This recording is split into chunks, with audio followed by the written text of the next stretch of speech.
Oke, sudah mulai di-recording. Kalau gitu, ini aku apa ya namanya ya, share screen sekalian aja ya, gitu. Karena ini kan kita akan belajar di apa namanya, Minano Nihongo ini.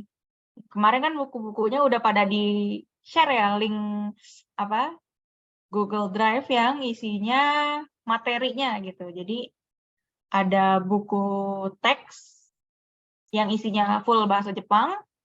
Satunya lagi ada buku teks pendampingnya si buku bahasa Jepangnya itu, jadi kayak terjemahannya aja gitu, terjemahan versi ininya lah, versi dari si Jepangnya itu, terjemahan bahasa Indonesia.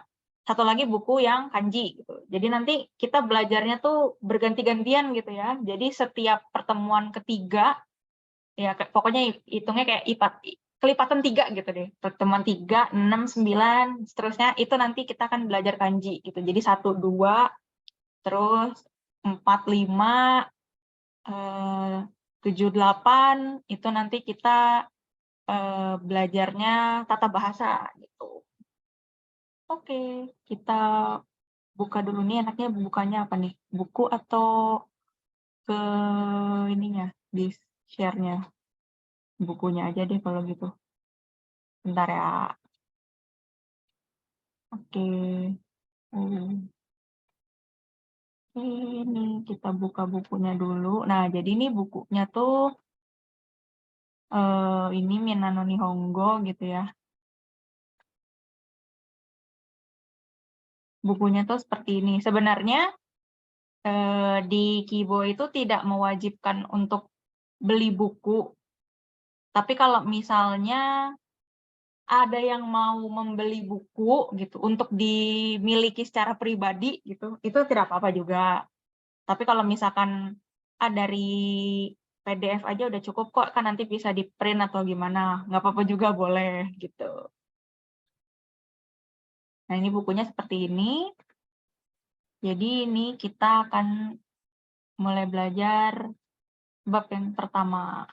Oke, tapi ini aku akan selingin juga sama PowerPoint karena ini ada rangkumannya di sini. Oke, seperti ini. Nah, ini kalau ada yang udah sembari buka bukunya tadi di halaman, ini di halaman 6 sampai 13, maksudnya ini 13 adalah halaman yang terakhir di bab 1. Kita akan belajar cara membuat kalimat. Nah, selain itu juga ada partikel. Nah, apa sih yang namanya partikel di bahasa Jepang itu? Nah, partikel atau dalam bahasa Jepangnya disebut joshi. Adalah suatu istilah yang mengikuti kata-kata dalam bahasa Jepang. Misalnya setelah subjek, setelah kata sifat, atau kata benda, atau kata kerja, biasanya seperti itu. Sederhananya partikel ini bisa dibilang kayak, kalau dia nggak ada, bisa juga orang mengerti gitu loh. Orang Jepang kalau kita ngomong tanpa partikel pun nggak apa-apa, mereka akan mengerti. Tapi ada beberapa kasus di mana partikel ini dibutuhkan, jadi nggak bisa sembarangan diilang-ilangin gitu. Jadi memang harus mengerti basicnya dulu seperti apa. Oke, berikutnya ini ada salah satu jenis partikelnya adalah partikel wa. Nah, partikel wa ini akan muncul di buku, di Bunkei ini di nomor 1. Nah, nomor 1 ini watashi wa maiku mira desu. Watashi wa maiku mira desu. Yang artinya saya adalah Mike Miller gitu.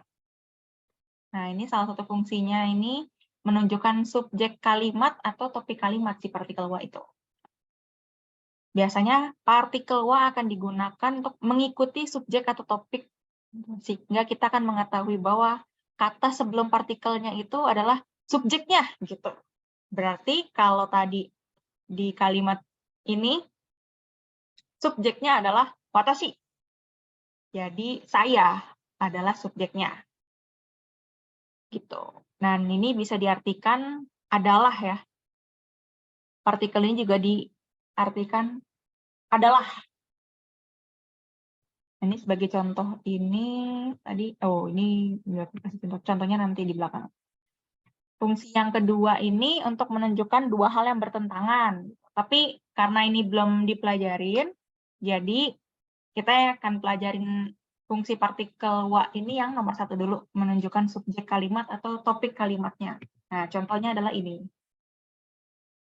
Nomor 1, saya adalah Mike Miller. Watashi wa Maiku Mira desu. Nomor 2, Tanaka-san wa gakusei desu. Nomor 3, kyou wa kayobi desu. Ini salah satu fungsi dari partikel wa. Ini contohnya selain ngambil dari buku ini ada juga ngambil bikin sendiri gitu ya. Tapi maknanya tetap sama. Ini fungsinya adalah menunjukkan subjek atau topik dari si kalimat tersebut. Ini seperti di buku nomor 1 tadi.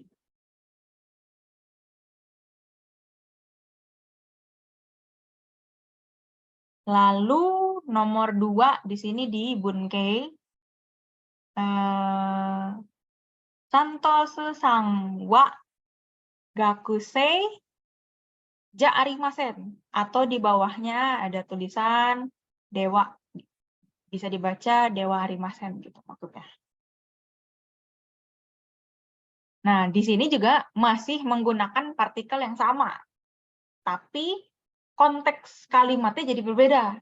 Kalau tadi kalimat secara biasa, kalau sekarang ini adalah kalimat negatif gitu ya. Kalimat negatif yang mana kalau diartiin itu artinya bukan. Saya bukan titik-titik atau dia bukan titik-titik apa gitu. Jadi kalau yang tadi menggunakan des akhirannya, jika diubah ke bentuk negatif jadi ja arimasen atau dewa arimasen. Gitu. Ini ada di sini. Contoh lainnya, watashi wa sensei ja arimasen.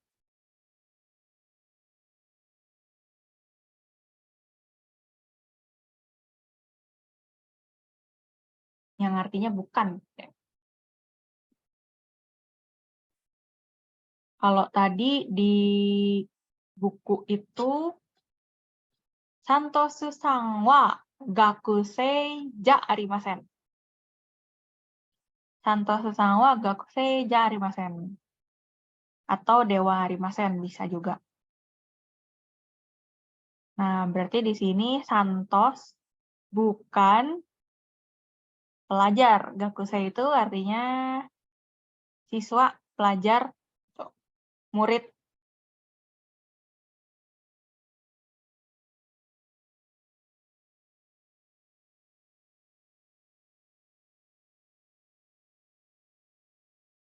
Oke. Sampai di nomor 2 ini kira-kira ada yang mau ditanyakan nggak? Atau mungkin bingung apa sih bedanya ja arimasen sama dewa arimasen gitu? Oh ya, saya mau nanya. Iya, boleh. Itu yang ja arimaseng sama dewa arimaseng bebas dipakai di kondisi apapun atau tergantung situasinya? Oke. Untuk ja arimasen biasanya ini digunakan secara lisan. Kalau kita lagi komunikasi gitu sama temen atau sama keluarga gitu, itu biasanya pakainya ja arimasen.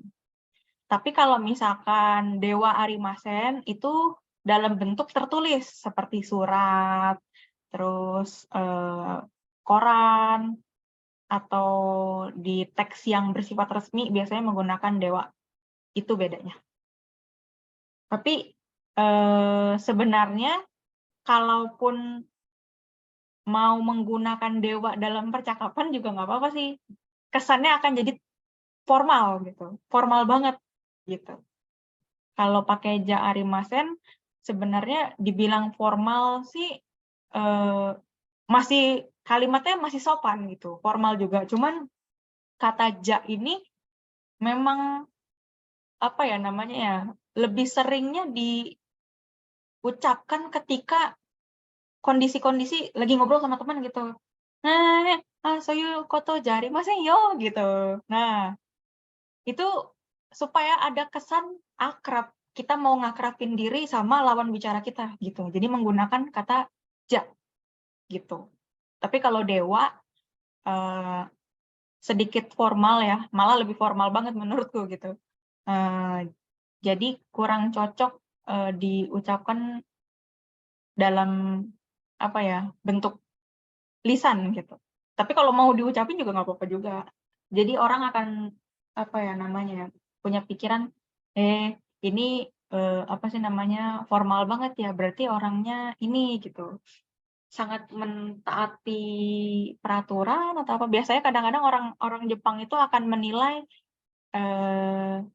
orang lain dari ini ya, dari first impression-nya lawan bicara itu seperti apa di mata orang Jepang gitu. Jadi karena ini kalian juga kan baru, apalagi ada yang kemarin dari kelasnya Reva Sensei ya, ini mau dikasih tahu sedikit mungkin. Kalau mungkin suatu saat salah satu dari kalian ini ada yang berkesempatan atau memang apa ya namanya ya, hoki atau beruntung bisa ke Jepang, entah sekolah lagi, entah itu bekerja di Jepang, atau siapa tahu punya pasangan orang Jepang gitu ya. Nah, ini orang Jepang itu sama orang asing gitu ya. Kalau kita memposisikan diri kita sebagai orang asing, belum pernah kenal sama orang Jepang manapun, ibaratnya kan sama-sama belum tahu siapa sih ini kamu gitu. Kita tuh kalau yang apa ya namanya ya, yang senormalnya adalah kita sebagai orang asing nggak mau kan punya kesan so akrab gitu loh sama orang lain. Kita pun kalau misalkan ada orang so akrab ke kita juga kayaknya risih gitu ya, nggak suka gitu, apa sih gitu, kayak kalian ini mau ngapain gitu. Nah, orang Jepang itu juga seperti itu. Jadi mereka tuh cenderung apa ya namanya, melihat kesan pertama lawan bicara mereka itu seperti apa ke mereka gitu. Apalagi yang benar-benar asing banget. Jadi kalau di Jepang itu memang sebaiknya ketika baru kenal menggunakanlah bahasa yang formal gitu. Kecuali kalau merasa udah kenal cukup lama, lalu yang awalnya bicaranya formal, pengen mencoba lebih akrab sama dia karena udah cukup lama kenal gitu ya, udah temenan lama gitu. Kalau biasanya sih aku misalkan sama temen gitu, sama temen orang Jepang, awal-awal kenal memang seperti itu, ngomongnya sopan-sopan dulu. Begitu udah lama kenal, udah setahun, 2 tahun gitu, terus nanya nih, kita kan udah kenal lama nih gitu ya, tapi ngomongnya pakai bahasa Jepang nih. Kita udah kenal lama gitu. Aku boleh nggak sih ngobrol ke kamu tuh nggak perlu pakai bahasa yang sopan-sopan banget gitu, yang casual aja lah, yang santai gitu. Boleh nggak? Jadi kayak kita ngasih apa ya? Apa ya? Bukan ngasih jarak, lebih ke arah kita ngasih pendekatan lebih dalam kepada mereka. Tapi tetap izin dulu ke merekanya. Mau apa enggaknya, tapi kan tergantung ke merekanya juga gitu ya. Jadi mereka itu mau tidaknya menerima kita gitu sebagai bagian kayak ibarat kayak circle-nya mereka lah gitu. Nah, tinggal dari merekanya itu mau apa enggaknya gitu. Kita udah temenan lama nih, boleh nggak nih ngomongnya lebih santai aja gitu, boleh nggak ya gitu. Nah, kalau dari mereka bilang, oh oke, boleh, ya udah mulai sekarang kita ngobrol santai aja. Oke, nah baru nanti itu bisa menggunakan bahasa yang lebih santai dibandingkan yang pola-pola seperti ini gitu. Kalau bahasa yang casual itu masih pakai des, mas gitu kan, terus masen gitu, maska atau deska gitu. Oke, itu tadi perbedaan jarimasen terus dewarimasen. Nomor 3 sekarang. Mirasang wa kaishain desu ka? Nah, di sini sama seperti di pola nomor 1, cuman di belakangnya dikasihin ka. Nah, ka itu fungsinya untuk apa? Seperti ini. Partikel ka itu salah satu partikel yang biasanya dipakainya di akhir kalimat gitu. Fungsinya untuk menjadikan kalimat kita itu jadi kalimat pertanyaan gitu, kalimat tanya. Tapi kadang-kadang bisa juga di tengah kalimat gitu loh. Cuman karena belum dibahas, kita fokus ke fungsi yang partikel K berfungsi sebagai membuat kalimat jadi kalimat tanya gitu. Nah ini nomor 1 ini membuat kalimat tanya ya gitu. Jadi pola kalimatnya itu apa yang mau kita tanyakan, terus K pada dasarnya sama seperti pola kalimat pada umumnya ketika kita menggunakan partikel wa di sebelum-sebelumnya gitu. Tinggal belakangnya aja kasih K gitu. Nah, contohnya ini kita mirasang wa kaishain desu ka? Apakah Bapak Miller seorang pegawai, seorang karyawan gitu. Kaishain itu artinya pegawai perusahaan ya atau karyawan gitu, karyawan swasta umumnya. Nah, ini untuk fungsi partikel K. Nah, berikutnya ada partikel mo.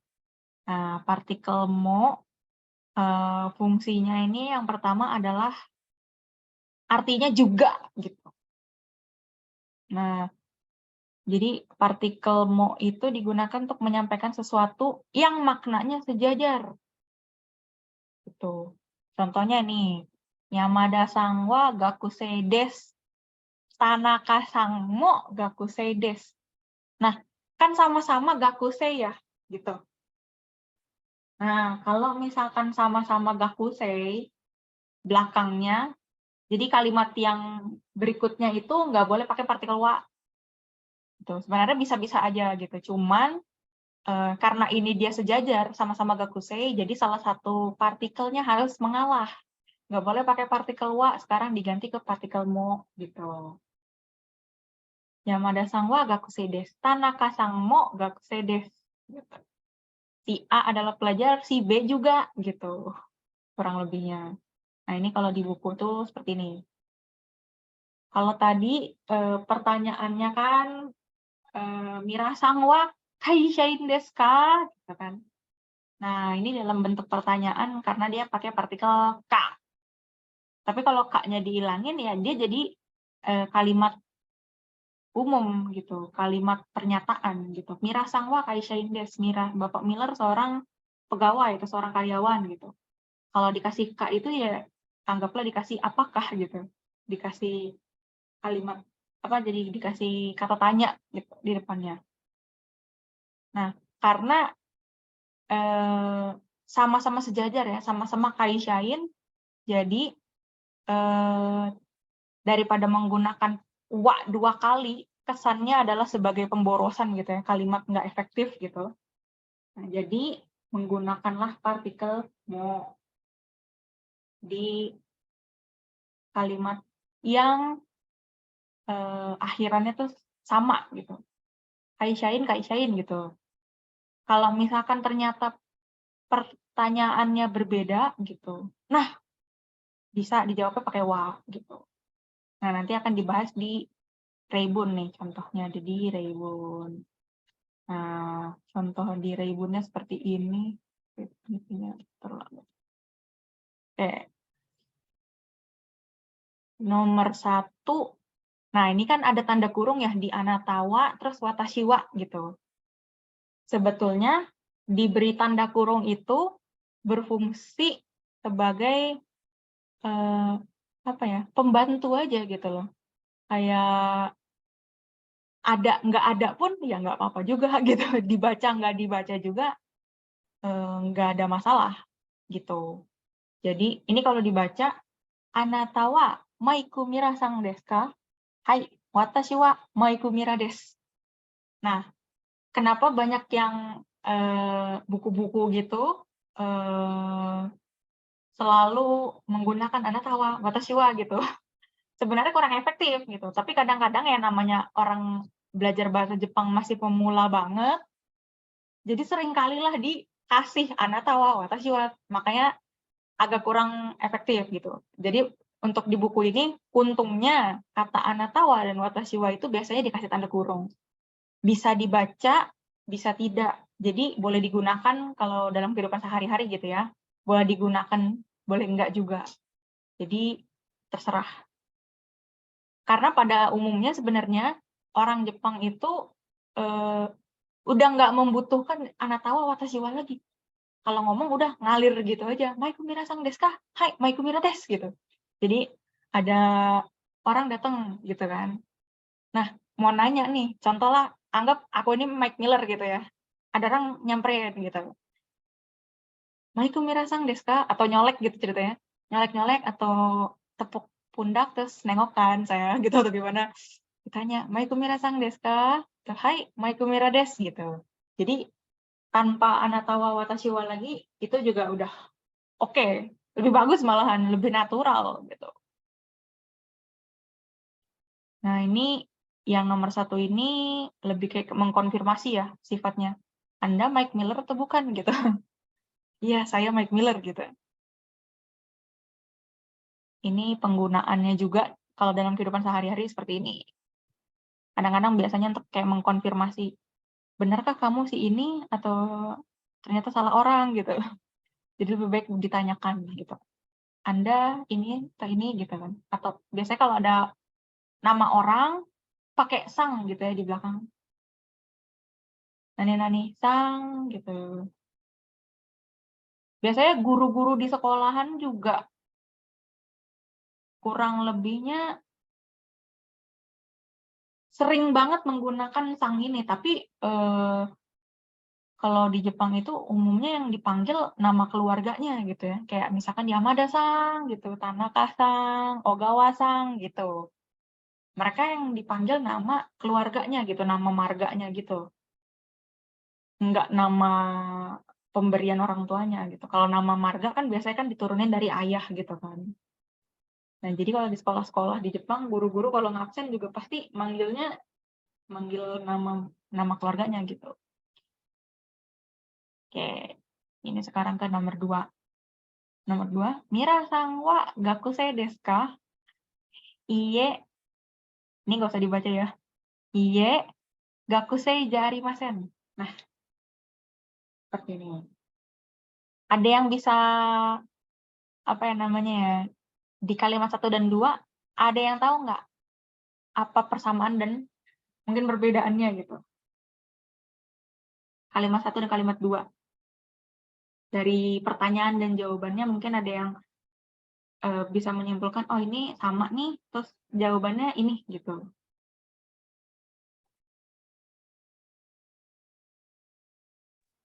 Kalau yang kalimat 2 itu dia jawabnya bukan ya? Betul, betul.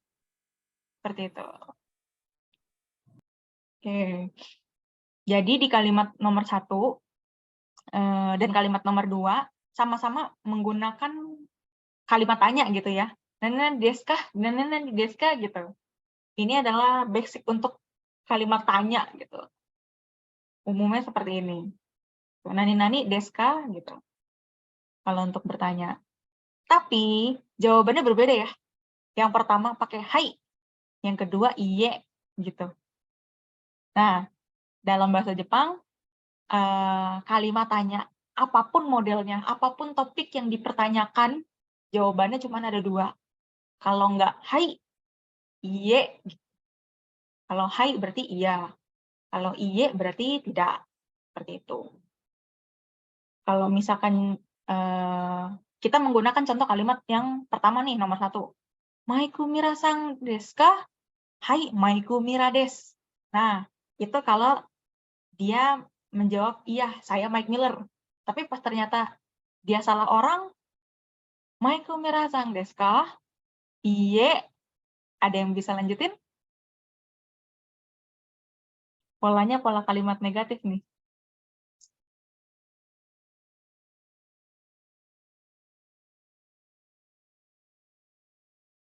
Jadi kalau dia menggunakan jawaban iya, hai, Maiku Mira desu. Gitu. Kalau untuk nyebut diri sendiri nggak perlu pakai sang ya. Jadi langsung namanya aja gitu. Maiku Mira desu gitu. Atau hai Tanaka desu, hai Yamada desu gitu. Nah, untuk kalimat kedua ini kan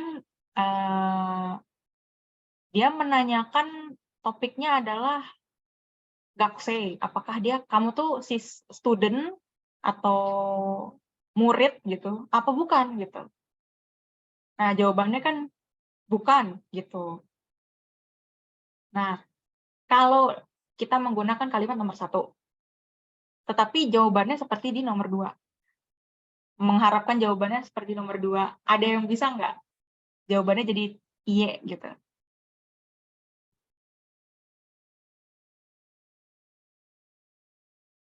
Kalau tadi jawabannya hai, Maiku Mira desu.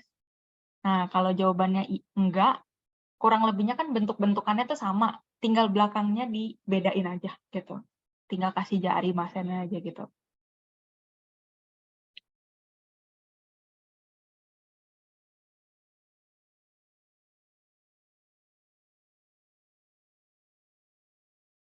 Nah, kalau nggak ada yang bisa, oke, aku kasih tahu gitu.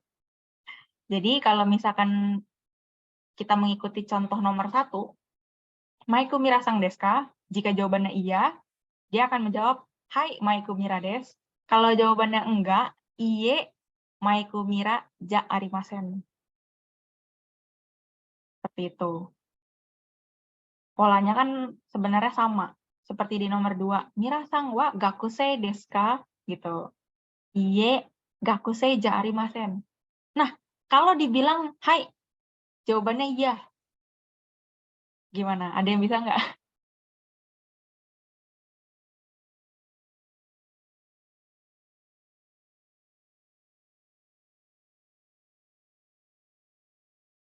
Hai, nani desu. Gitu.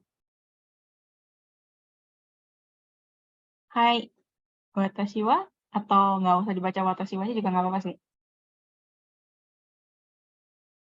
Hai, watashi wa gakusei desu.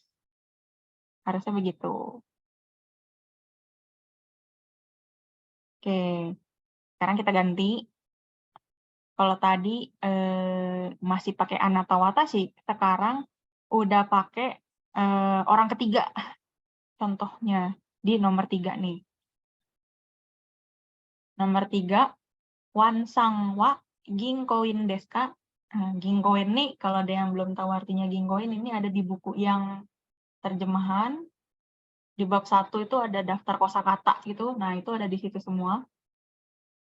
Isinya tuh ada kosakata yang muncul di bab 1. Itu apa aja? Nomor 3, wan sang wa ginkoin desu ka? Iye, lagi-lagi dikasih tanda kurung ya. Wan sang wa ginkoin ja arimasen. Isya des. Nah, kalau tadi kita sempat membahas bagaimana caranya membuat kalimat itu menjadi kalimat negatif yang artinya bukan. Nah, kalau tadi cuma sampai ja arimasen titik, udah gitu doang kan ya. Nah, yang dia menyatakan, oh enggak, si ini bukan ini, gitu. Nah, di kalimat nomor 3 ini, dia menambahkan jawaban benarnya seperti apa. Gitu. Wan sang wa ginkoin desu ka? Iye, ginkoin ja arimasen. Isya desu. Nah, kalau ada yang bertanya, tapi jawabannya bukan, nah jawabannya seperti itu. Cara menjawabnya gitu. Iye, ginkoin ja arimasen. Karena yang ditanyakan tadi ginkoin. Berarti jawabannya juga harus pakai ginkoin juga. Kalau ditanyanya gakusei, ya jawabnya juga gakusei juga. Tinggal apa ya? ngatur aja apa jawabannya benar gitu, maksudnya kalimatnya kalimat positif atau kalimatnya negatif gitu.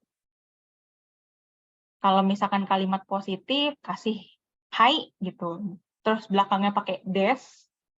Kalau kalimatnya negatif pakai iye, terus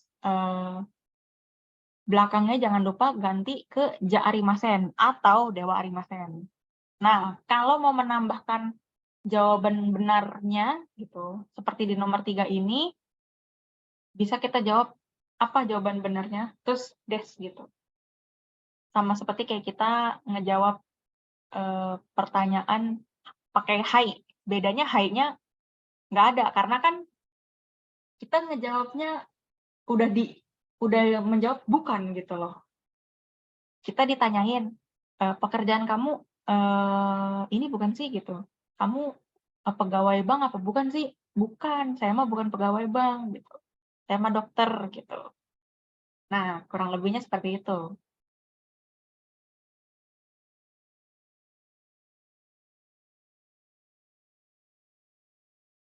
Jadi bisa menambahkan jawaban benarnya seperti di nomor 3.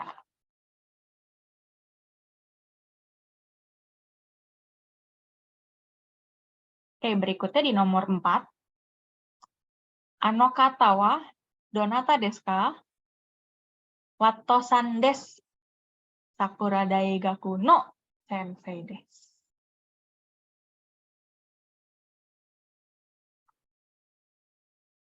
Nah, di sini ada pola kalimat yang baru gitu ya. Nah, di sini ada ano kata, lalu menggunakan kata donata. Donata desu ka? Nah, ini untuk selengkapnya, ini tuh ada di halaman ini, halaman 8. Halaman 8 di nomor yang 3. Gitu. Jadi kalau tadi menggunakan ano kata gitu. Terus pertanyaannya adalah donata desu ka gitu. Nah, ada versi satunya lagi, yaitu ano hito. Lalu pakainya dare. Jadi ini nggak boleh ketuker. Kalau udah sepasang, ya nggak bisa diganggu-gugat lah gitu. Kalau udah pakai ano kata, berarti pertanyaannya harus menggunakan donata. Ano kata wa donata desu ka? Nah, kalau mau pakai ano hito, menggunakan kata tanyanya dare. Jadi ano hito wa dare desu ka? Gitu. Jadi nggak bisa ditukar-tukar. Ano hito wa donata desu ka? Atau ano kata wa dare desu ka? Nggak bisa. Jadi udah harus berpasangan sama pasangan katanya itu pakai donata, hitonya pakai dare. Jadi nggak bisa disilang-silang penggunaannya gitu. Ano hito wa dare desu ka? Nah, baru dijawab deh. Seperti di tadi nomor 4 deh kalau nggak salah ya.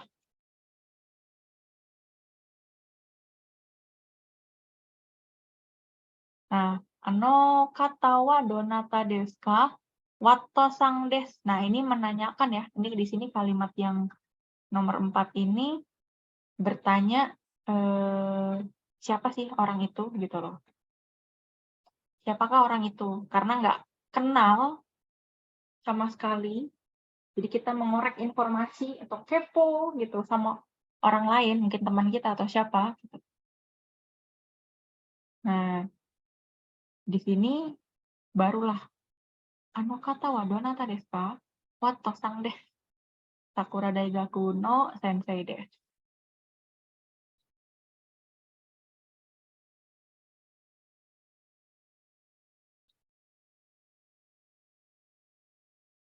Nah, bedanya ano kata dengan ano hito adalah sama seperti yang tadi ya, ja arimasen dan dewa arimasen gitu. Kalau Anokata dan Donata itu adalah versi yang lebih formal. Anohito sama Dare itu versi yang masih formal juga, cuman di bawahnya Anokata lah gitu. Tingkatan kesopanan itu di bawahnya si Anokata gitu. Formal juga, sama-sama sopan gitu, cuman nggak sesopan Anokata dan Donata ya, penggunaannya gitu. Siapa orang itu? Wato-sang, Bapak Wat, Sakura Daigaku no Sensei desu. Ini semua fiksi ya, gitu nama-namanya, nggak ada yang nyata. Sakura Daigaku ini Universitas Sakura, gitu. Terus sensei di sini kan guru gitu ya. Jadi guru di Universitas Sakura maksudnya. Oke, nomor 5. Gupta-sang wa kaishain desu ka?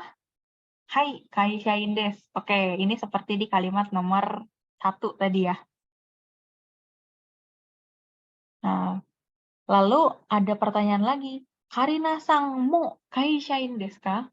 Karena sama-sama yang mau ditanyain apakah statusnya mereka gitu ya. Statusnya karyawan atau bukan nih gitu kan. Jadi menggunakan sama-sama kaishain, kata bendanya gitu. Karina-sang mo kaishain desu ka? Jadi ingin menanyakan dua hal gitu. Walaupun subjeknya beda gitu. Satu Gupta, satu Karina. Gitu. Nah, di sini jawabannya ternyata iye Karina-sang wa gakusei desu gitu kan. Atau iye gakusei desu saja cukup gitu. Jadi ini adalah jawaban ketika jawabannya ini ternyata bukan seperti yang diharapkan gitu. Tapi kalau misalkan ternyata si Karina sangnya juga seorang kaishain gitu, jadi jawabannya sama seperti yang di atasnya gitu. Gupta sang wa kaishain desu ka? Hai, kaishain desu. Karina sang mo kaishain desu ka? Hai, kaishain desu. Seperti itu. Atau hai, so desu. So desnya itu so u misalnya ya. So dan u gitu. So des.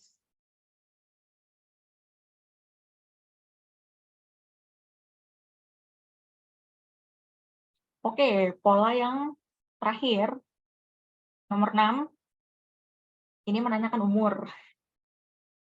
Teresa chan wa nansai desu ka? Kyusai desu. Teresa, umurnya berapa? 9 tahun. Gitu. Jadi ini adalah bab 1 di Minano Nihongo. Seperti ini. Banyak memang. Baru bab 1 gitu. Tapi udah lumayan banyak. Ada partikel, ada kata benda, gimana caranya membuat kalimat negatif, terus kalimat tanya, terus bagaimana cara mengubah partikelnya jadi kayak partikel mo gitu. Kalau ternyata sifatnya tuh sejajar ya, sama-sama gitu yang ditanyakan. Dan juga yang terakhir ini menanyakan umur. Tuh. Ini di bab 1. Oke, sampai di Reibun nomor 6, menanyakan umur, ada yang mau ditanyakan? Atau masih ada yang bingung? Atau bagaimana? Sensei mau tanya. Ya, boleh. Misalnya kita ketemuan sama teman, terus Ya. dia bawa orang. Nah, Itu kita nanya dia siapa, sama kita nanya orang yang posisinya lagi nggak sama nggak pemakaian partikel atau kalimatnya itu? oh, jadi ada situasi seperti ini. Kita ketemu sama temen gitu ya, tadi. Terus temennya itu bawa temen lagi gitu. Jadi dia berdua. Iya, Nah, iya. kita mau nanya, kamu ini siapa nih gitu kan? Kita Iya. maksudnya mau nanya seperti itu kan? Oke, jadi kasusnya seperti ini bisa menggunakan anohitowa dare desu ka seperti di halaman tadi ini di sini ada di halaman ini. Nah, ini di halaman 8 di pola nomor 3 nih. Di pola nomor 3 ini lalu menggunakan kata tanyanya dare. Karena dare itu artinya siapa gitu. Nah, kalau posisinya di sini kan orangnya dekat sama teman kita dan dekat sama kita juga gitu ya. Posisinya kan karena Iya. mungkin hadap-hadapan atau gimana gitu. Terus mau nanya, siapa nih gitu kan maksudnya kalau di Indonesia pun kalau misalkan kita ketemu temen terus, siapa nih cewek gitu terus siapa gitu kan. Ya mungkin kita mau akrab atau gimana seperti itu. Tapi kalau di sini kan posisinya adalah kita nggak tahu ya, ini orangnya temennya kita ini lebih tua daripada kita atau sepantaran atau bahkan lebih muda, nggak tahu kan gitu. Nah, jadi nggak perlu pakai anokata sih, kecuali kalau misalkan kalau anokata tuh mungkin lagi di situasi formal kayak lagi di perkantoran atau di tempat-tempat yang bersifat resmi gitu ya. Terus mau tanya ke orang yang sebelah sama kita tuh mungkin teman sekantor gitu, terus ada orang jalan sama bos gitu kan, siapa tuh gitu kan. Nah, itu baru pakai anokata wa donata desu ka gitu kan. Karena kita nggak tahu siapa sebelumnya orang tersebut itu. Nah, teman sebelah kita mungkin bakal jawab, anokata wa, nah ini Kimura-san des, Maria-san des gitu. Seperti itu. Jadi kalau misalkan kita nggak tahu siapa orangnya, gunakan kata tanya. Itu kalau udah tahu, oh ini namanya ini gitu, baru pakai ini Kimura-san, Maria-san, atau Yamada-san gitu. Terus K-nya diilangin karena kan K itu hanya untuk kalimat tanya. Jadi kalau udah tahu jawabannya, langsung pakainya des gitu.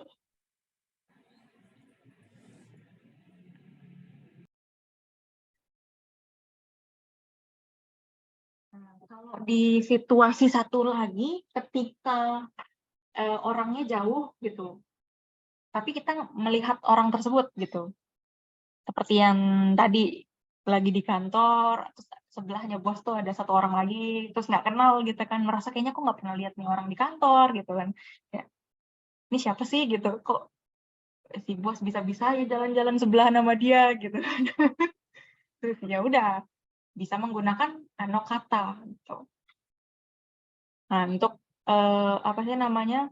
Penggunaan kata ini itu di bahasa Jepang itu nanti dibahasnya di bab 2, bukan di bab 1. Tapi kalau ano itu artinya itu gitu loh. Itu tapi merujuk ke objeknya jauh.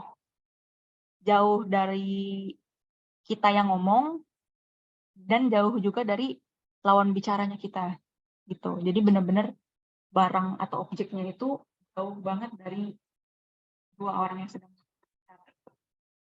Jadi itu nanti di bahasa Jepang juga ada konsep kata tunjuk ini sama itu gitu ya. Tapi dibagi ke 3 gitu. 3 kategori. Jadi mana yang ini, mana yang itu yang masih dekat gitu. Sama mana itu yang jauh gitu. Itu. Untuk di bab 1 nih. Kira-kira sudah jelas? Sudah, Sensei. Oke. Nah, tadi kita sudah bahas sampai ke Reibun. Sekarang kita coba mendengarkan audio dari apa ya namanya ya? Audio dari si Kaiwa. Kaiwa itu dalam bahasa Jepang tuh artinya percakapan gitu ya. Nah, ini mungkin kalau udah ada yang buka bukunya, jadi ceritanya di sini adalah si seseorang itu memperkenalkan orang lain situasinya. memperkenalkan orang lain, dan dia memperkenalkan orang yang diperkenalkan itu mengenali dirinya gitu. Oke. Nanti kalau ada yang butuh ini file-file apa namanya file audio-audionya, nanti akan di-share di grup link apa Google Drive yang isinya tuh semua tuh CD 01 bla bla bla sampai selesai satu buku itu isinya cuman link audionya aja gitu. Oke, akan aku play, tapi nggak ngeplay dari ini ya, nggak ngeplay dari sini.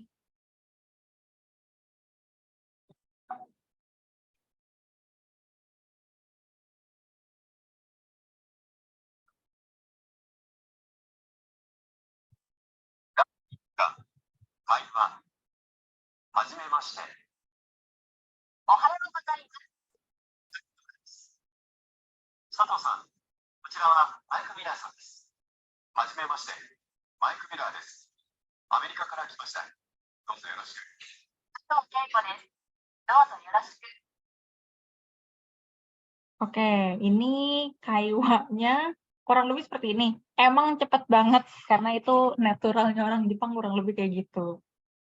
Cuman ini kita play sekali lagi ya, maksudnya in case kalau ada yang nanti nggak kedengeran audionya seperti apa.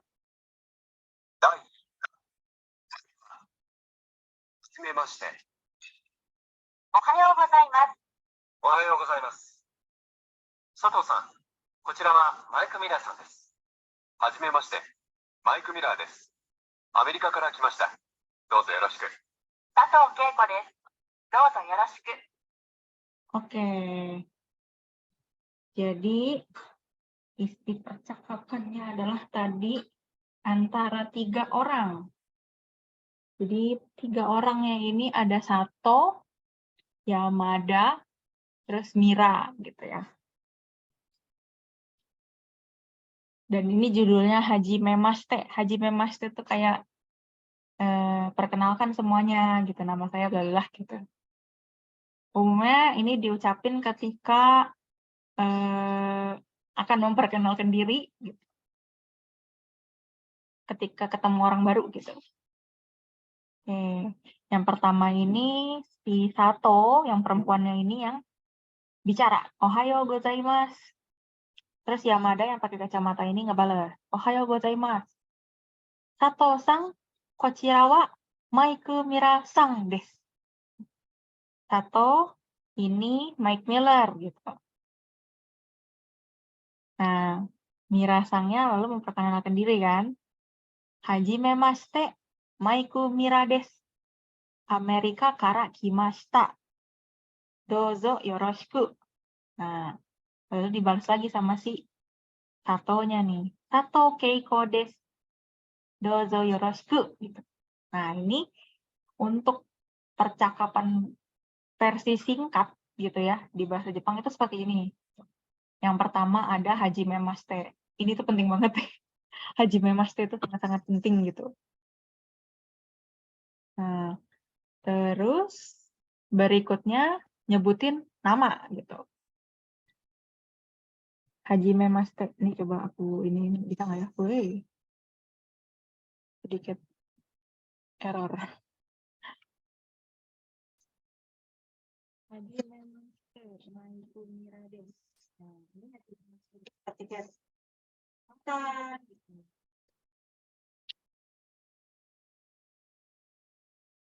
Terus makan. Nah, di sini langsung masuk ke nama. Nah, itu miris gitu. Jadi kalau lagi sebut-sebut watashi no nama gitu. Biasanya kalau ada beberapa buku bahasa Jepang yang masih seperti itu gitu. Nah, kalau sini masukin namanya siapa gitu. Boleh nama lengkap. Biasanya sih nama lengkap ya. Nah, lalu di sini ada Amerika Kara Kimasta gitu kan. Nah, di sini nanti ada Yang dibahas nih.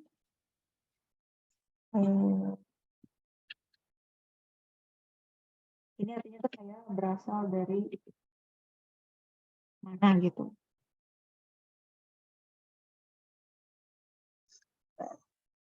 Yang terakhir baru dozo yoroshiku kayak salam kenal atau mohon bantuan gitu. Kalau misalkan di bahasa Jepang tuh seperti itu.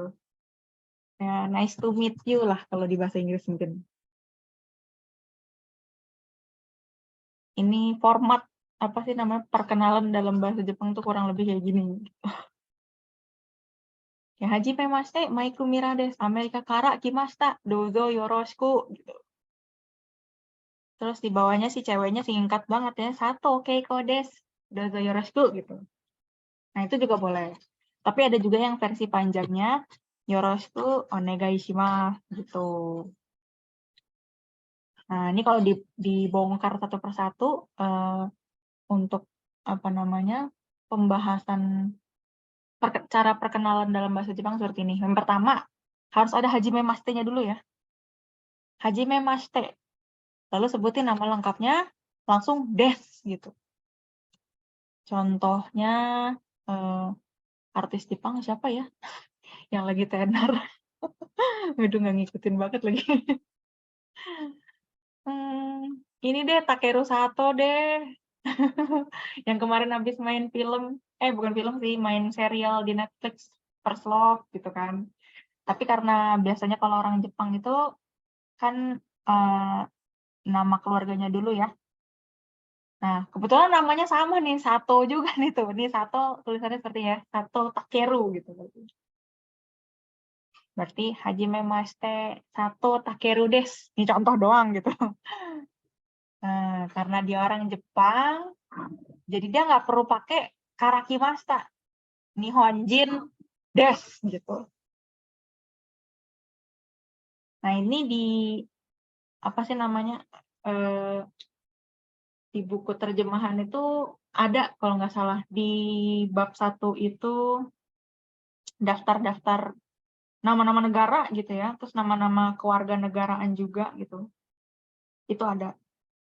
Kalau ada yang buka terjemahan, buku yang terjemahan, karena kemarin kan dikasih link yang buku terjemahan juga ya. Itu ada di halaman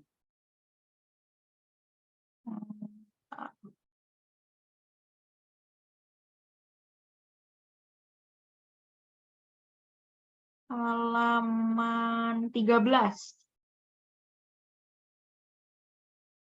Halaman 13 buku yang terjemahan. Ini ada negara, orang, terus bahasa gitu kan. Nah, karena dia kan orang Jepang tuh, jadi ya udah Nihonjin desu. Terus bisa dozo yoroshiku kalau mau yang apa namanya? Lebih singkat gitu ya. Kalau mau yang lebih kelihatan formal banget, pakainya yoroshiku onegai shimasu gitu. Jadi tulisannya tuh seperti ini. Yoroshikunya seperti ini ya, tetap yoroshiku onegai shimasu tuh gini. Oh, ini ke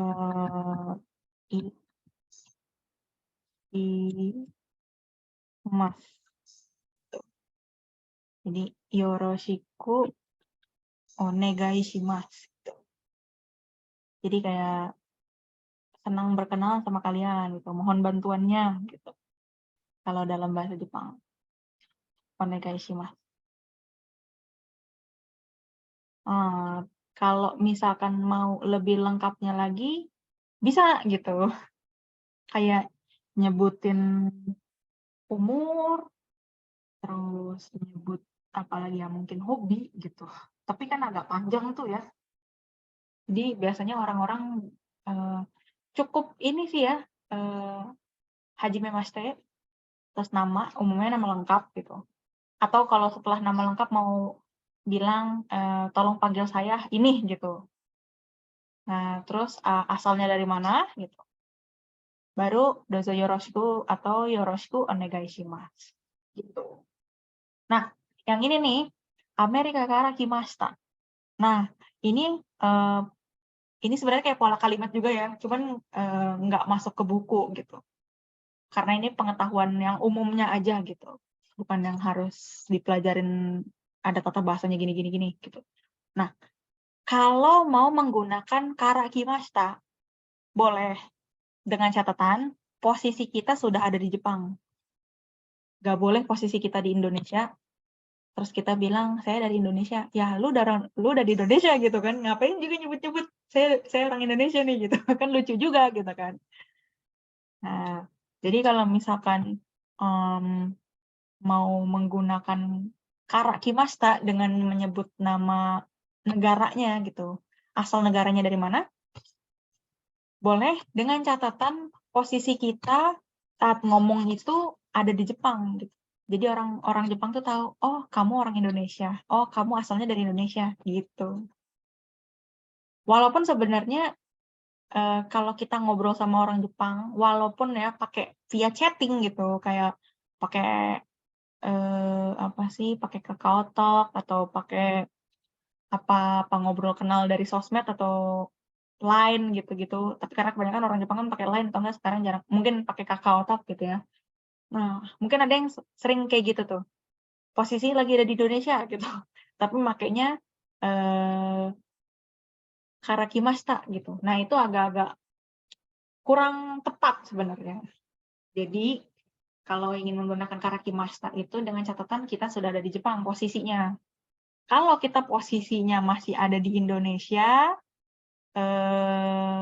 terus mau menggunakan saya berasal dari ini gitu. Mungkin yang lebih spesifik lagi gitu ya. Lebih spesifik mungkin kan di Indonesia itu ada daerah-daerahnya, mungkin daerahnya saya dari Bandung atau saya dari Surabaya atau apa, bisa menggunakan ini. Coba aku ketik dulu. Jadi ini biasanya pakai tanda strip gitu. Nah, tanda stripnya ini adalah kalau di bahasa Jepang ini kayak kalimat sebelumnya gitu.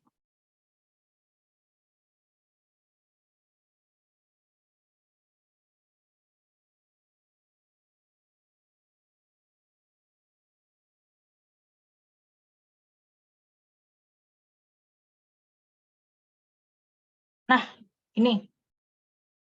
Nani shushin desu gitu. Shushin desu. Berasal dari mana gitu. Tapi di sini tidak bisa menggunakan nama negara ya. Biasanya bisa digunakannya itu bisa menggunakan nama daerah dari negaranya tersebut gitu loh.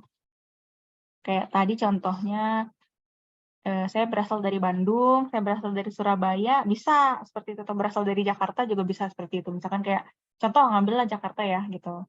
Saya berasal dari Jakarta, jadi Jakarta shushin desu gitu. Saya berasal dari Jakarta gitu. Nah, kalau misalkan ditanya lagi sama orang Jepang, mungkin orang Jepangnya nggak tahu Jakarta tuh di mana, Bandung tuh di mana gitu kan. Nah, sore wa doko desu ka gitu kan. Nah, itu ditanya itu di mana gitu. Tinggal jawab aja Indonesia desu gitu.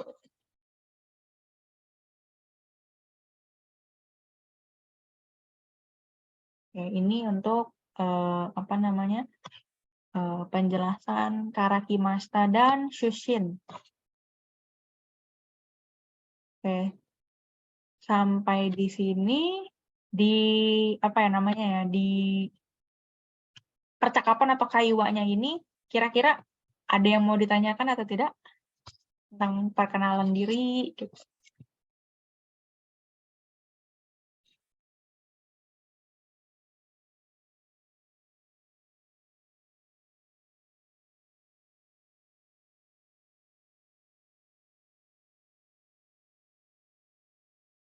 Ada yang mau ditanyakan terkait si cara perkenalan dirinya ini?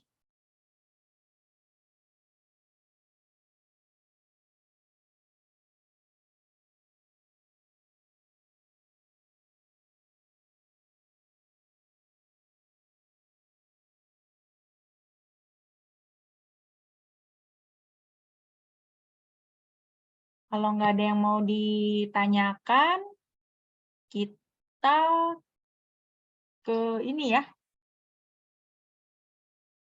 Kita coba ke ini. Mana nih?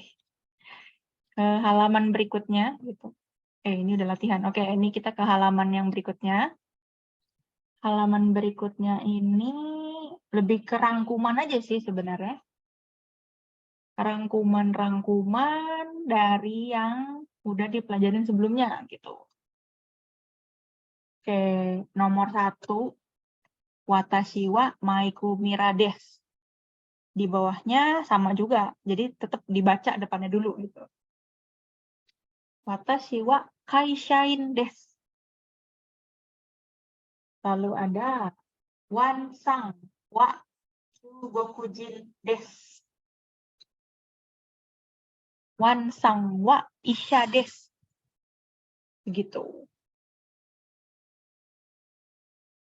Terus di nomor 2. Nomor 2. Watashi wa karu shumito ja arimasen. Atau dewa arimasen. Ini yang artinya tidak atau bukan gitu ya. Terus watashi wa kyoshi ja arimasen atau dewa arimasen. Di bawahnya ada isang wa Amerika jin ja arimasen. Isang wa gakusei ja arimasen.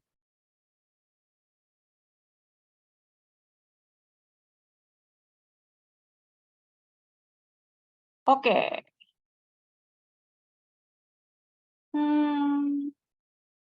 Berikutnya nomor 3. Ano hito wa Kimura-san desu ka? Atau ano kata wa Maria-san desu ka? Kalau kita tahu namanya ya, gitu. Langsung pakai namanya. Tapi kalau nggak tahu, ano hito wa dare desu ka? Atau ano kata wa donata desu ka? Gitu.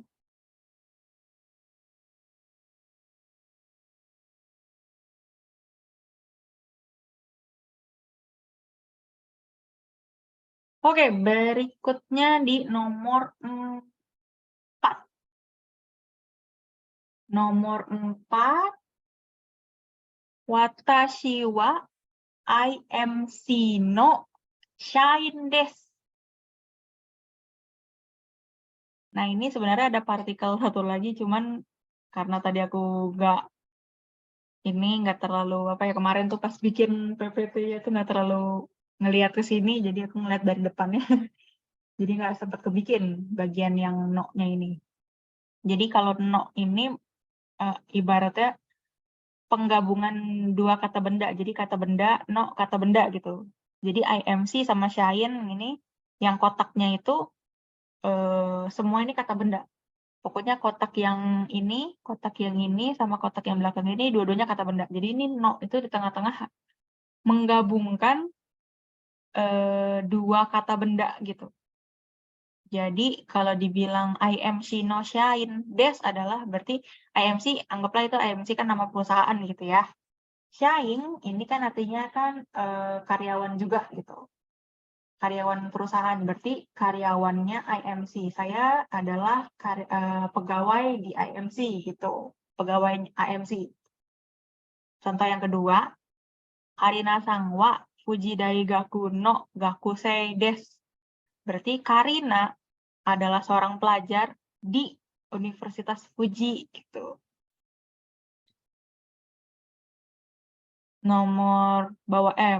Bawahnya Wato-san wa Sakura Daigaku no Sensei desu.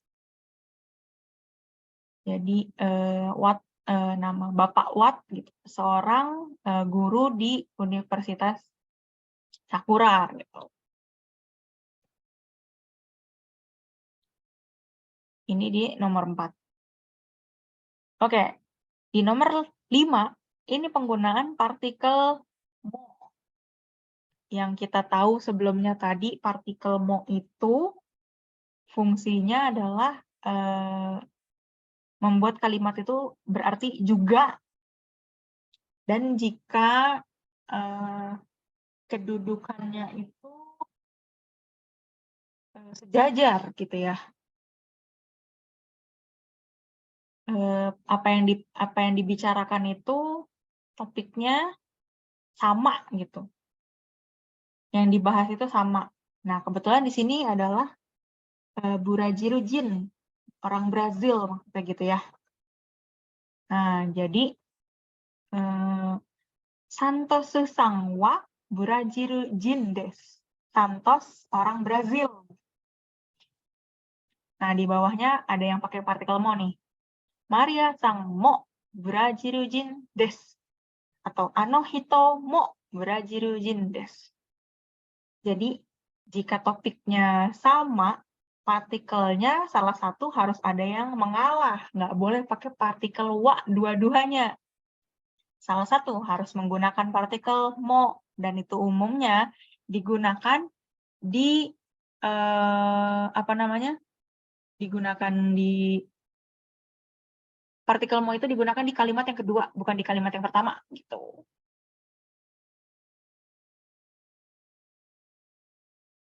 Oke. Nomor 6. Yang seperti sebelumnya itu tentang menanyakan umur gitu ya. Teresa chan wa kyusai desu. Taro chan wa hassai desu. Nah, karena ini subjeknya adalah si Teresa sama Taro. Kalau kita mau menggunakan kalimat tanya, bisa seperti ini. Teresa chan wa nansai desu ka? Taro chan wa nansai desu ka? Gitu. Nah, di belakang ada oikutsu dalam kurung gitu ya. Nah, oikutsu ini sama seperti sebelum-sebelumnya ya, kalau misalkan ada yang dikasih tanda kurung atau gimana-gimana seperti tadi, kata berpasangan dengan donata. Lalu di sini ada oikutsu. Nah, oikutsu di sini juga sama fungsinya, yaitu menanyakan umur, tetapi dalam versi yang lebih lebih sopan aja lah gitu, lebih formal. Biasanya kalau kita nggak kenal sama orang lain, terus kita pengen tahu umurnya berapa, takutnya kan menyinggung gitu ya pertanyaan kita, atau apa yang kita bicarakan nanti takutnya menyinggung perasaannya dia. Jadi ada baiknya ditanyakan umurnya gitu. Nah, biasanya cara menanyakan umur itu kalau ke orang yang baru kita kenal, kalau kita baru kenal sama orang itu eh sumimasen ga gitu. Sumimasen ga gitu. Bacanya sumimasen ga gitu. Terus baru ditanyakan, oikutsu desu ka? Gitu. Jangan lupa ditambahin ini. Oikutsu desu ka? Gitu. Bukan yang nansa ya. Sumimasen ga oikutsu desu ka? Gitu. Jadi di sini menanyakan umur dari lawan bicaranya kita.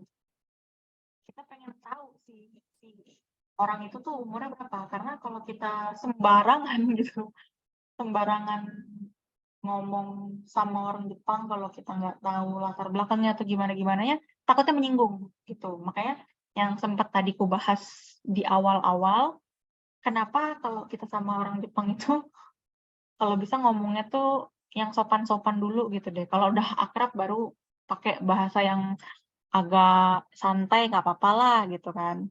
Karena ya itu orang Jepang sangat-sangat menilai kita tuh dari kesan pertama gitu. Kalau kesan pertama kita tuh udah jelek di mata mereka, ya mereka kan ngecap jelek selama-lamanya gitu. Jadi kan nggak enak juga kan, kita baru kenal udah dicap jelek aja, nggak enak gitu. Jadi kalau bisa sebenarnya ya gitu, apa sih namanya? Belajar bahasa Jepang selain dari buku itu dari manapun bisa. Mungkin kalau ada yang suka dengerin lagu, ada yang sukanya apa namanya? Lebih suka nonton anime, terus mungkin ada juga yang suka apa ya namanya ya? Ada yang suka ini apa? Baca manga gitu. Pokoknya yang masih berhubungan dengan Jepangan lah gitu. Entah nonton anime, nonton drama, serial, nonton film, dengerin lagu, baca komik gitu-gitu. Sebenarnya sumber belajarnya itu dari manapun itu boleh. Cuman kalau misalkan ngikutin cara ngomongnya mereka atau apa, bagaimana, baiknya jangan gitu. Sebaiknya jangan seperti itulah pokoknya. Nah, kalau bisa sih ikutin yang ada di buku aja. Kalau misalkan di bukunya masih bahasa yang formal-formal, ya gunakanlah yang formal-formal gitu. Jadi kita belajar bahasa Jepang tuh yang proper-proper aja, YPPA. Yang proper-proper aja, yang benar-benar gitu. Karena kalau misalkan kita nggak mempelajari bahasa Jepang dengan benar, apalagi dari pertama banget ya, karena tadi orang Jepang itu sangat-sangat menilai dari kesan pertama gitu. Nah, kalau bisa gunakanlah yang baik-baik dulu. Kan nggak mau kan kita dianggap jelek gitu. Dari pertama kenal malah udah dianggap jelek kan kita juga kayak malu juga gitu. Bukan malu sih, kayaknya gimana gitu. Nggak pantas. Begitulah. Oke. Nah, ini sebelum kita tutup materinya, ada latihan dikit. Mungkin latihan baca aja gitu. Oke, kira-kira ada yang mau baca atau tidak? Ada yang mau baca atau tidak nih? Ayo, nomor 1. Siapa yang mau coba? Aku, Sensei. Oke, silakan. Kore wa mong desu. Korewa? Hong desu. Korewa hong desu. Oke, ini kalau di arti ini gitu. Oke, nomor 2. Siapa yang mau coba nomor 2?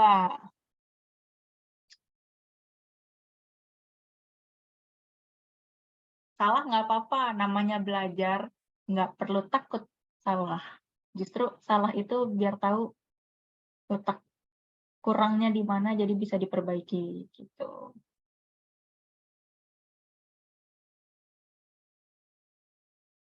Nomor 2. Aku lagi boleh, Sensei? Ya boleh deh. Mira-san wa isha ja arimasen. Hai, Mira-san wa isai ga arimasen. Tadi suaranya putus-putus ya? Ada yang bilang gitu tadi, suaranya kok putus-putus Sensei? Gitu. Putus-putus nggak tadi memang? Iya, tadi. Oh, semoga ntar kalau di videonya nggak putus-putus ya. Oke, nomor 3. Yang lain coba-coba aja gitu.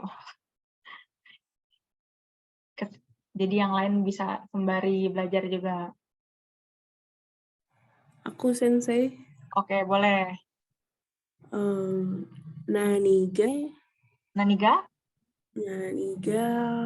hoshi desu ka? Hai, naniga hoshi desu ka? Kan panjang ya, shi dia gitu. Jadi hoshi gitu. Mau apa gitu. Kalau tadi Mira sangwa isha ja arimasen, artinya Mira bukan seorang dokter. Isha itu dokter. Ya. Oke, yang terakhir, nomor 4. Yang sering dimakan cewek-cewek. Ini ada hubungan sama makanan.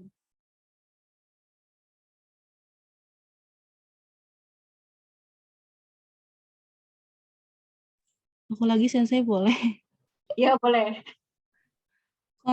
Kono keiki mo oishii desu. Hai, kono keiki mo oishii desu. Jadi begitu. Ini ya udah ketutup duluan. Jadi ini latihan ngebaca sebenarnya, gitu. Karena takutnya udah lama kan belajar hiragana, takutnya nggak ingat-ingat. Jadi sebagai refreshing, jadi mari kita coba latihan, gitu. Latihan baca aja. Oke, sampai di sini, kira-kira ada yang mau ditanyakan atau tidak? Sampai di sini nih maksudnya.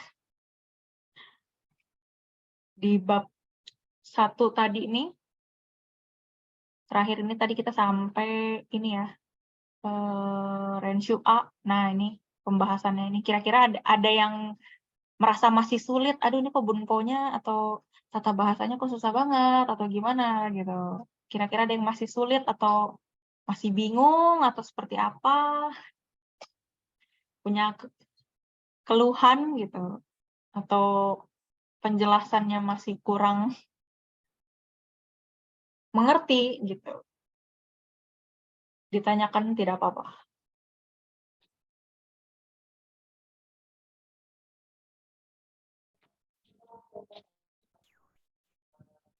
Saya boleh.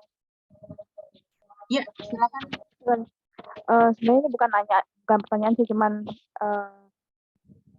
kan karena kalau saya pribadi masih mungkin kosakatanya masih belum banyak ya, jadi kalau misalnya membaca rangkumannya ini kayak masih diraba-raba dulu ini apa ya artinya, ini maksudnya apa ya kayak gitu sih. Mungkin makanya ini butuh waktu buat mengerti, oh ini maksudnya itu penggunaannya gitu sih. Oke, kalau misalkan masalah apa ya namanya ya, masalah memperbanyak kosakata atau vocab itu sebenarnya sembari baca-baca atau kalau lihat kosakata atau dengar kosakata yang aneh-aneh dikit, nah itu boleh dicatat di HP. Kadang-kadang kan kalau zaman sekarang udah modern banget, orang-orang kayaknya nggak bisa lepas dari HP gitu ya. Jadi kalau ketemu sebuah kata yang aneh, misalkan di Twitter atau di mana gitu ya, ngelihat ada ini aneh nih tulisannya apa nih gitu. Coba cari di Google Translate, itu kalimat, nggak usah kalimat full gitu ya, itu satu kata itu yang menurut kalian tuh aneh aja gitu. Apaan sih ini artinya, kok kayaknya nggak pernah lihat sebelumnya gitu. Dicari itu artinya di Google Translate atau di kamus gitu, kamus di HP kalau ada yang punya kamus HP gitu ya. Boleh juga gitu. Nah, jadi kalau udah tahu, oh artinya ini, catat. Kan biasanya di HP itu ada bawaan notes ya, kayak kalau di Samsung mungkin Samsung Notes atau apa ya, notepad-nya di HP lah pokoknya gitu. Nah, itu boleh menggunakan fitur-fiturnya si notes-nya itu gitu.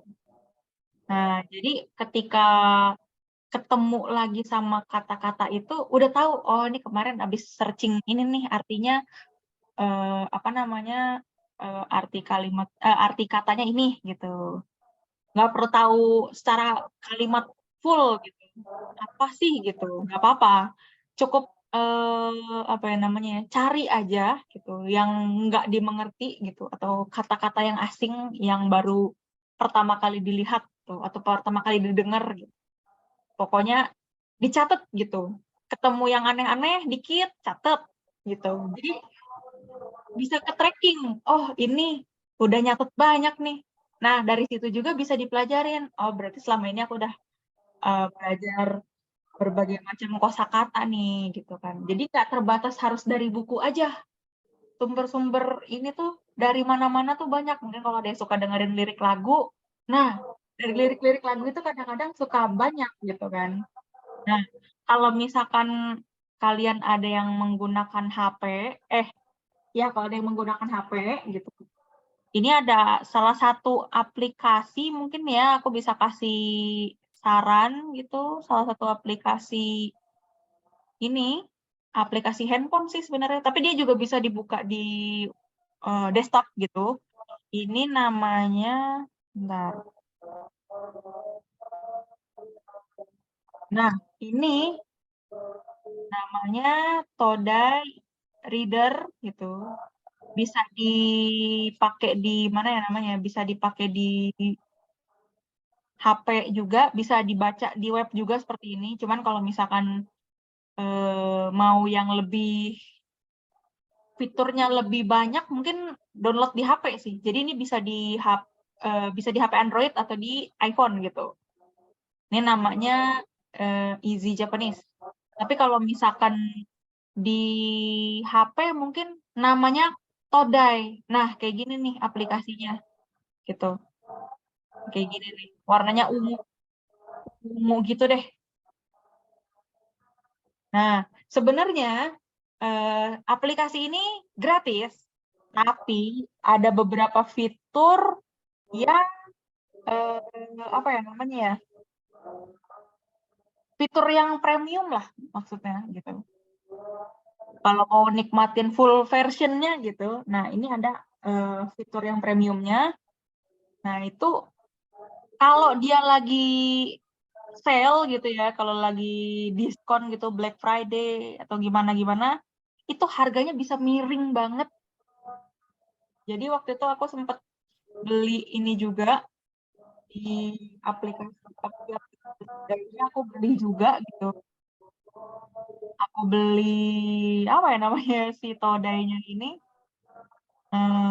Karena menurut dia tuh bagus gitu loh, bisa belajar bahasa Jepang dari artikel-artikel ini deh, dari artikel apa namanya? Berita gitu. Dan mereka juga punya fitur apa ya? Setiap kosakatanya itu di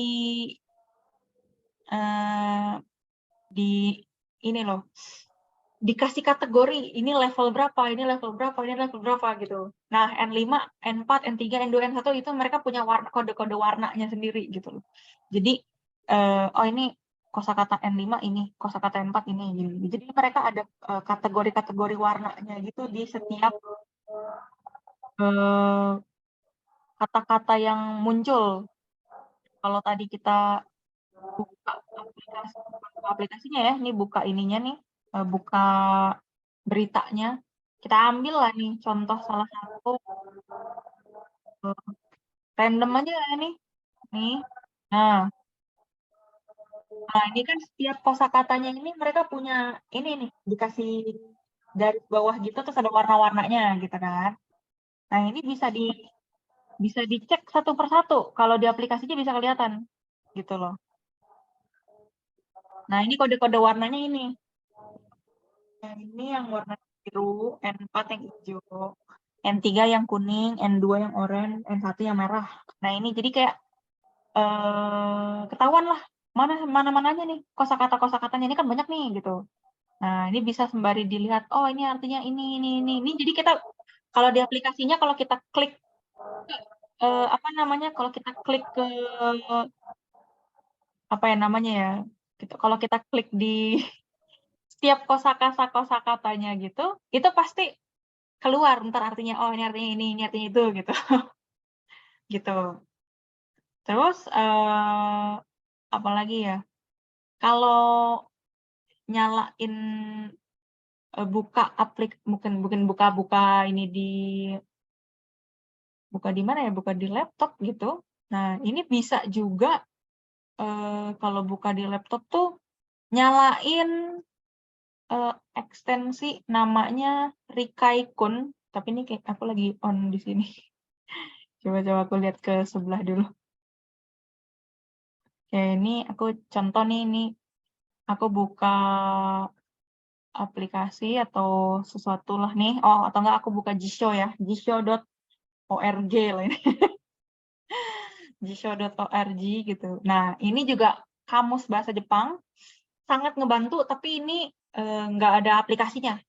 Hanya ada di website-nya ini, jisho.org tuh. Nih.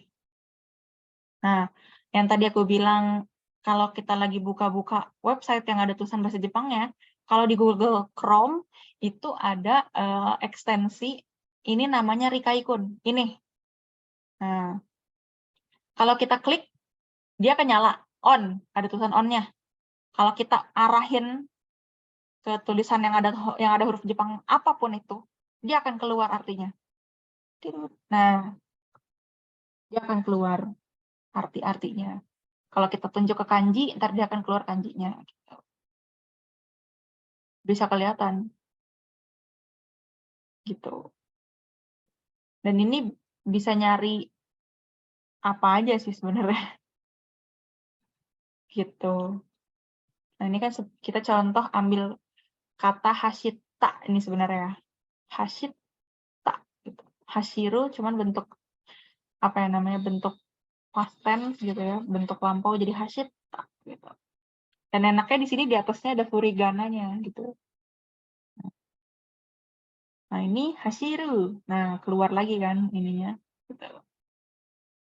Nah, kalau mau mengetahui daftar perubahan kata kerja dalam bahasa Jepang, tinggal buka yang ini, show inflection. Nanti dia akan muncul keluar semua. Bentuk negatif, bentuk biasa, seperti apa gitu. Nah, tadi kan bentuknya hashita, berarti ini tadi ini. Pas. Gitu. Lumayan komplit juga gitu. Jadi kalau sumber belajar bahasa Jepang tuh kalau mau meningkatkan kosakata nggak terbatas dari buku. Dari mana aja tuh bisa sebenarnya. Tinggal apa sih namanya, kitanya maunya gimana gitu. Mau dari buku atau mau dari apa namanya, mau dari apa? Mau dari manga atau dari anime, dari drama, dari lagu juga boleh. Jadi nggak terbatas mesti benar-benar dari buku banget, ini buku aja nih belajarnya nih gitu kan. Nggak usah dari buku juga. Karena kan setiap orang beda-beda. Kesukaannya orang lain itu juga nggak sama gitu kan. Nggak seperti kita. Mungkin ada yang sukanya belajar dari buku, ada yang mungkin sukanya belajar dari nonton anime gitu. Jadi kalau mau nambah-nambahin kosakata gitu ya, kayak memperkaya kosakata bahasa Jepang itu, dari mana aja boleh ambil sumbernya gitu. Jadi mau dari anime nggak apa-apa, mau dari lagu, lirik gitu, nggak apa-apa juga gitu. Nah, nanti itu dicatat pribadi masing-masing gitu, dicatat di HP, di notes HP. Oh, ini tulisannya begini. Terus apa namanya, artinya ini. Oh, nanti bakal kelihatan nih kalau suatu saat kita lagi senggang terus buka-buka HP, lihat notes, lihat notes gitu. Udah nyampe mana nih? Apa namanya? Udah sampai mana ya? Aku nyatet-nyatet kosakata bahasa Jepang gitu. Pas udah dibuka, tahu-taunya wow, udah jauh banget ternyata gitu. Ternyata udah segini kosakataku. Kelihatan dari situ. Apa namanya? Apa namanya tuh kayak kita ini belajarnya nggak cuma ngambil dari ini aja gitu. Tapi dari sumber-sumber yang lain tuh ada. Sebenarnya kalau di kelasku tuh nggak perlu yang ini harusnya begini, enggak sih. Nyantai aja gitu. Yang penting pas diterangin terus ditanya paham atau enggak, diharapkan paham gitu. Terus kalau ada yang nggak ngerti, tinggal ditanyain begitu. Oke, ada yang mau ditanyain lagi nggak nih? Masih bahasannya masih Minano Nihongo soalnya kan. Saya mau nambahin aja tadi kata Sekarsang. Apa namanya? Mungkin karena beda apa ya? Beda buku orang. Yang mungkin bukan beda yang buku pertama kan ada langsung terjemahannya gitu ya, ada Inggris atau Inggris kemarin ya waktu itu. Yang itu kan full Japanese, jadi mungkin agak kesulitan, mungkin karena aku lagi masih di jalan juga sih, jadi kurang ini. Mungkin bukunya mungkin ada pendampingnya bahasa Indonesia itu ya, Sensei ya. Tapi bukan, maksudnya buku yang bahasa Indonesia bukan truly semua ada di situ ya. Iya, secara translation gitu ya. dia hanya nerjemahin apa ya, yang buku terjemahan yang bahasa Indonesianya itu yang aku tahu ya, yang mereka terjemahin itu yang ini depan-depannya ya, yang Bunkei, terus Reibun tadi yang di halaman 6, terus yang dialog percakapan gitu, itu yang diterjemahin. Ya udah itu aja gitu. Terus nanti yang halaman berikut-berikutnya ini halaman 8, ini kan cuman Renshu A gitu kalau di sini kan. Itu mereka tuh bukan nerjemahin sih, lebih ke arah ngebahas. Pola ini seperti ini, pola A ini, pola B ini. Coba ntar ya aku coba share screen lagi. Kebetulan ini kan masih ada PDF-nya, aku udah simpen juga.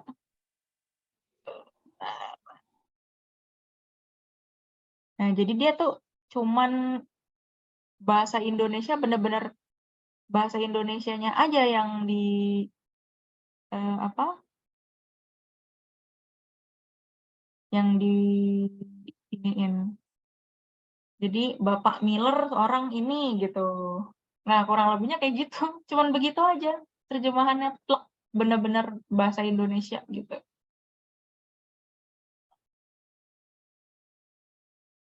Nah, ini nerjemahin karakter-karakternya nih ya, nih Mike Miller, Sato Keiko gitu kan.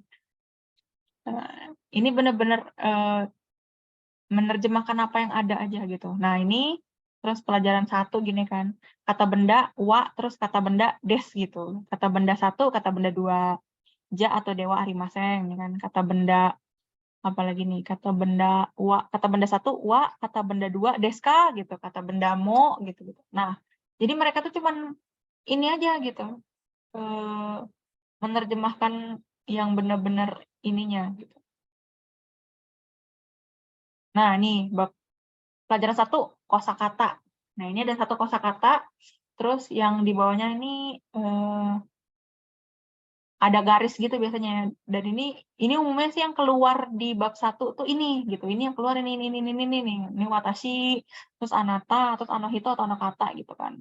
Nah, orang itu, beliau nih, anokata adalah bentuk sopan dari anohito. Terus ada san, terus ada chan, terus jin gitu. Orang akhirnya menyatakan warga negara, contoh Amerika Jin, orang Amerika gitu.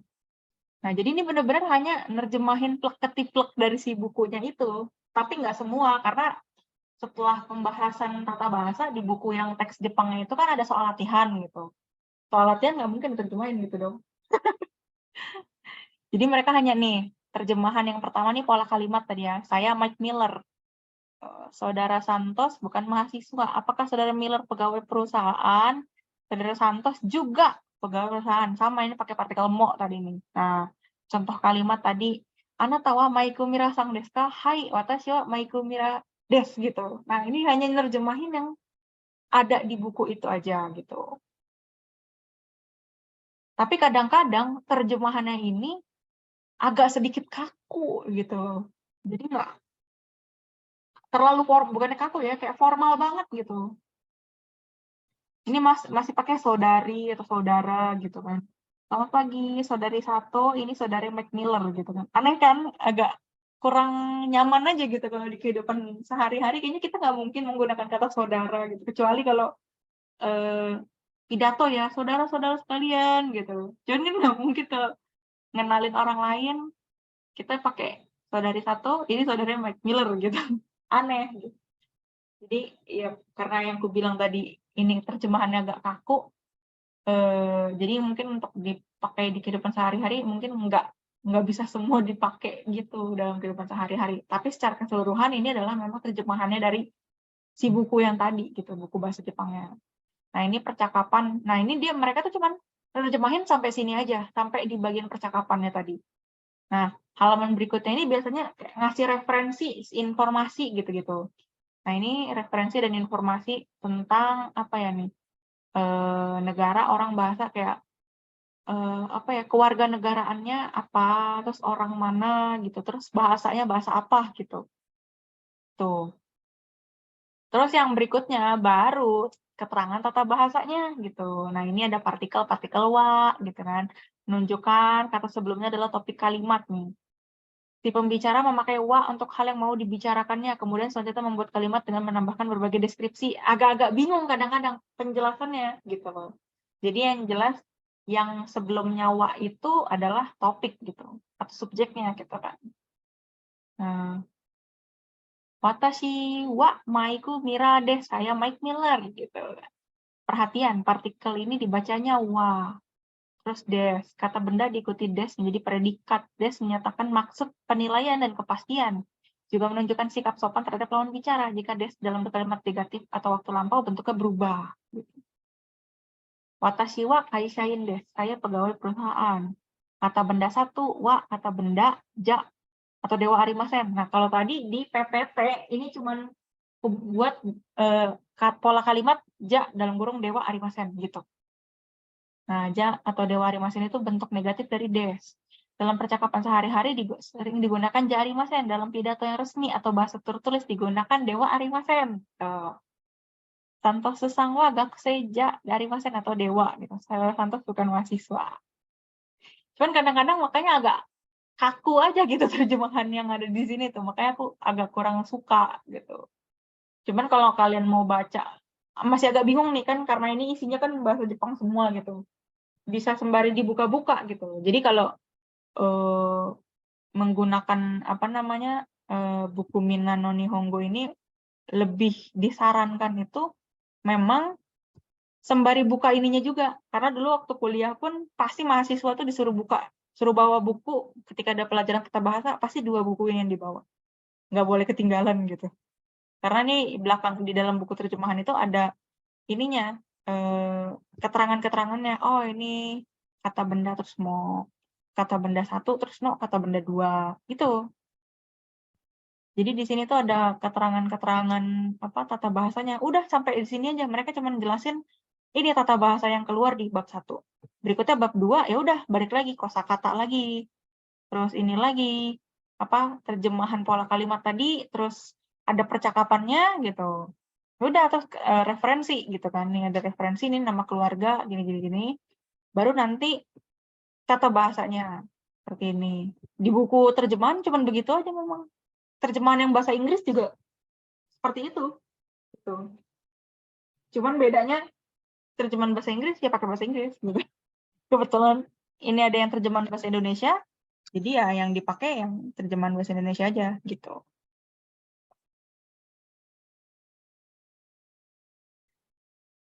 Seperti itu.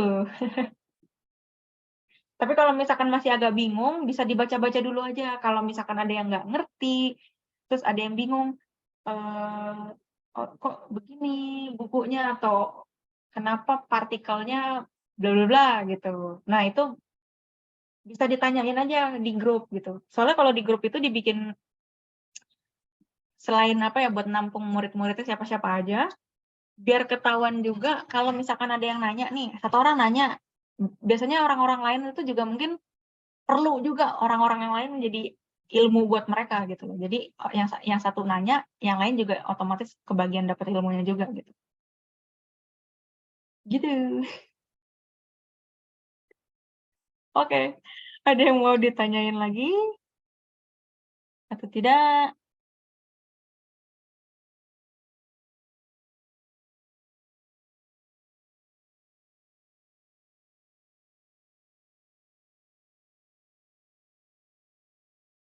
Kalau tidak ada yang mau ditanyakan, buka dulu yuk, apa namanya, kameranya, sesi foto bareng dulu buat dokumentasi. Boleh ya? Tapi ini aku close dulu recordingnya ya.